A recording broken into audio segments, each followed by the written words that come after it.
Saint Mary's college అనగానే location ఎక్కడ అండి? సింపుల్ అండి. దేశ్ముఖి అనే విలేజ్లో రామోజీ ఫిలిం సిటీకి near by Hyderabad outer ring road పక్కనే లొకేషన్ ఉంటుంది మనది. ఒకసారి మీరు ఈ స్క్రీన్ మీద ఉన్న నెంబర్కి కాల్ చేస్తే లొకేషన్తో పాటు ప్రతి ఒక్క డీటెయిల్గా మీకు ఎక్స్ప్లెయిన్ చేయడం జరుగుతుంది.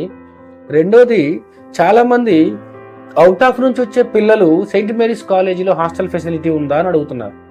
క్యాంపస్ లోపలే అబ్బాయిలకి అమ్మాయిలకి సపరేట్గా హాస్టల్ ఫెసిలిటీ ఉందండి. ఇంటేక్ కూడా చాలా ఎక్కువ ఉంది కాబట్టి నో ప్రాబ్లం. ప్రతి ఒక్క పిల్లవాడికి మనకి ఏది కావాలో అది ఇస్తూ మన ఫ్యూచర్ని సెట్ చేసే one and only campus Saint Mary's group of institutions. Sports విషయానికి వస్తే చాలా మంది స్పోర్ట్స్ ఫెసిలిటీ ఉంది అని చెప్తారు, కానీ అక్కడికి వెళ్తే ఉండదు, ఇలా వింటుంటాం. బట్ ఒకసారి మీరు సెయింట్ మేరీస్ క్యాంపస్ని ఒకసారి విజిట్ చేస్తే ఒక 10 ఎకరాల కంటే ఎక్కువ ప్లేస్ని ఓన్లీ స్పోర్ట్స్ కోసమే కేటాయించడం జరిగింది. మీరు చూస్తే క్రికెట్ స్టేడియము ఒక స్టేడియం మాదిరిగా ఉంటుంది. మీకు ఒకసారి చూస్తే 5,000 మంది కెపాసిటీ తోటి క్రికెట్ స్టేడియం అందుబాటులో ఉంది.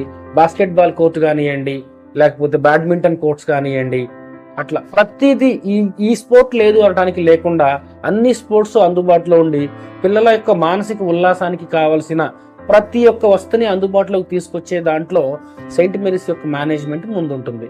So don't worry about any facility do you want from the campus.